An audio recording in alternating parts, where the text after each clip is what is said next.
Assalamualaikum warahmatullahi wabarakatuh. Hamdan wa syukran lillah, nahmaduhu wa nasta'inuhu wa nastaghfiruh wa na'udzu billahi min syururi anfusina wa min sayyiati a'malina.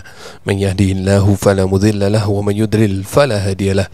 Asyhadu an la ilaha illallah wahdahu la syarika lah wa asyhadu anna sayyidana Muhammadan 'abduhu wa rasuluh ba'atsallahu rahmatan lil alamin wa nusalli wa nusallim alaihi wa ala alihi fil awwalin wal akhirin wa fil malaa'il a'la ila yaumiddin. Alhamdulillah, jumpa kembali bersama Aventador 007. Sekarang saya ingin mengajak teman-teman untuk melihat bagaimana sih sebenarnya DNA ancestry itu dari pakar DNA, bukan dari Fakih, bukan dari pakar pakan ternak atau botanika, tapi dari yang benar-benar pakar DNA. Nanti silakan teman-teman simpulkan sendiri apakah keterangan dari pakar DNA ini sama dengan keterangan dari Fakih, karena kalau dari pakar DNA Amerika atau yang kemarin dari Belgia itu, mereka tidak mempunyai motivasi apa-apa selain menjelaskan dari sudut saintifik DNA. Itu saja, tidak memiliki motivasi tentang polemik nasab kayak atau apa, building opinion atau framing. Tidak ada motivasi apa-apa selain menjelaskan secara ilmu genetika, secara ilmu DNA. Nah, ini saya tampilkan dari salah satu, mungkin teman-teman bisa juga mengunjungi langsung channelnya. Nama channelnya adalah Family History Fanatic, dimiliki oleh seorang pakar genealogi, Andy Lee, yang mana channel ini memang dikhususkan untuk membahas tentang DNA. Mari kita langsung saja mendengarkan penjelasannya. I've said before that your ethnicity results for the most part don't have a lot to do about genetic genealogy, but for most people, the reason why they took a DNA test was because of the ethnicity results. And as they're looking at them, they want to know whether or not some of these small percentages could actually be identified with an ancestor sometime in the past. So hypothetically, let's take a look at how far back in time we would need to go for a certain percentage. Well, on average, we know that we get 50% of our DNA from our parents, and that has, again, each generation going back. So from this, we can start to build a chart. And in this chart here, what it's showing is first off, how many generations back, what percentage of DNA, which is just having each generation, and then that relationship. So we start with our parents and grandparents, go up to great-grandparents, all the way to the 6th great-grandparents, 8 generations back. And then also I added a column here for approximately how many years ago that person was the same age as you. So I just used 25 years in general, so you can see by 8 generations using that, it's about 200 years ago, which for most genealogy, that's back in the early 1800s.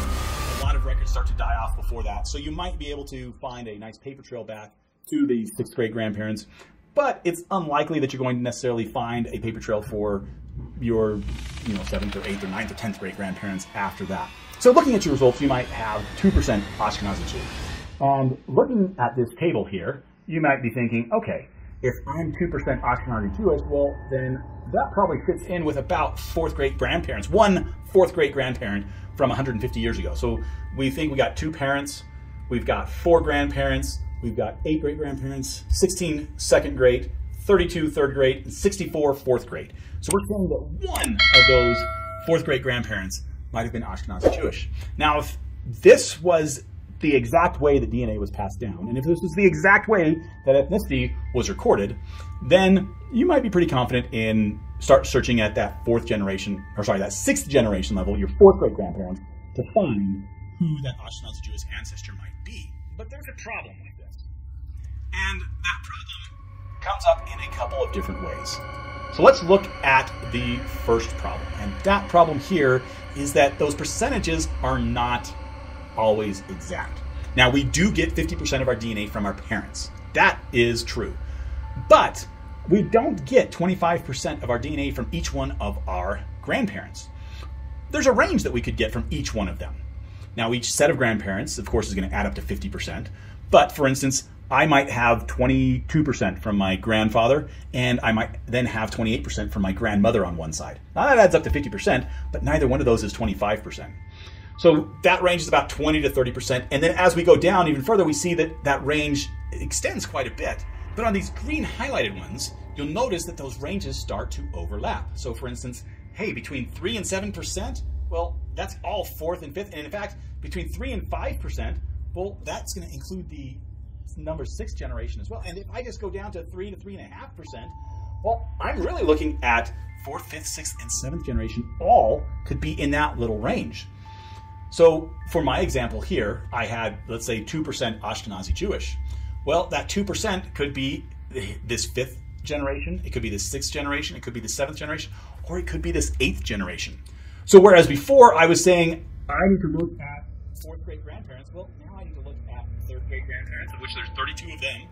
I also need to look at my 5th great grandparents, of which there's 128, and my 6th great grandparents, of which there's 256. So you can see here that just by having these little ranges, the number of potential people that this one ancestor could be has ballooned into quite a number. And honestly, that's, several hundred people you're going to have to research in order to figure out whether or not one of them was this little bit of ancestry. So that's the first problem that we see with this table. Before we continue, if you are enjoying this content, there are many ways where you can help us out. In the description below are links to our website, to the show notes, as well as free guides. But the most important thing that you can do is click on that like button, share, and leave a comment. We continue to grow thanks to viewers like you. Now, the second problem has to do with this approximate years. Now, this is the amount of time between generations. Now, before, on my previous table, I had just used 25. And that's a nice average, but your family's probably not average, just like my family's probably not average. It may be that that generation was shorter, or it may be that it was quite a bit longer. So for instance, this approximate years really could be for parents, 20 to 40 years ago, depending on when you were born. I happen to have been born when my parents were about 25, 26 or so, but I look at our youngest child in my family, and he was born when I think both of us were into our 30s. So the generations can vary quite a bit over time. Now that is just going to compound itself. Maybe you had a string of people who had children very young, or you had a string of people who had children very old. What this does is, as we get down here, before we could get to 8 generations in 200 years. Now we are at 200 years by the 5th generation. So the 6th generation could be a lot more than 200 years, 240 years. That's for the United States. That's when the United States was founded. You keep going back to the 8th generation, you're talking 320 years. So if you think finding records 200 years ago is difficult, add another 100 and 120 years to that and see how difficult finding records is for that time period.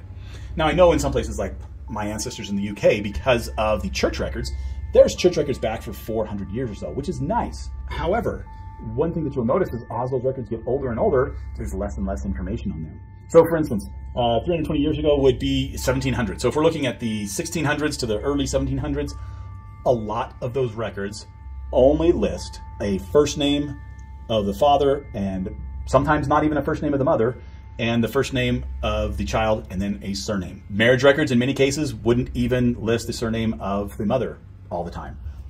So when we're looking at genealogy and putting these records together, because there's not as much information, even the records that we do have, makes it really difficult to link up to these different people.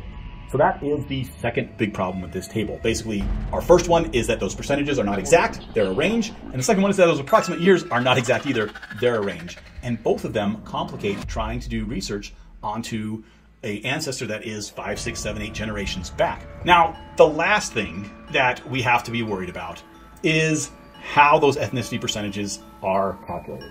And for this, I can only just say that we always have to remember that we have 2 chromosomes. We have a chromosome from our father, and we have a chromosome from our mother, for each one of those 22 chromosomes.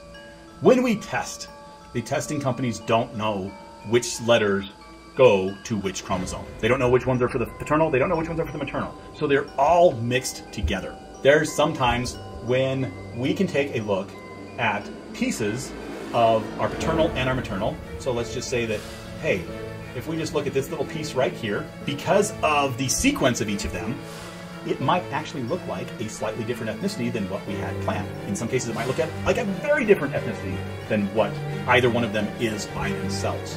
So that's 2 problems from our chart, plus a 3rd problem from analyzing this in the first place.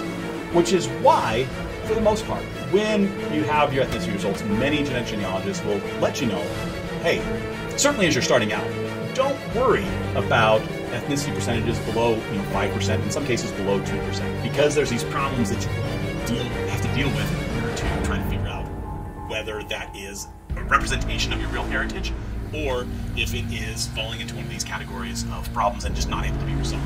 That doesn't mean that these small percentages are always not going to be resolved. But it's much more difficult to figure them out, particularly if you don't already have a well-developed family tree. If you don't already have a family tree that is very well documented back, I wouldn't worry about these small things. But if you have gotten a very good documented tree and you want to try to tackle this, it might be a fun challenge for you.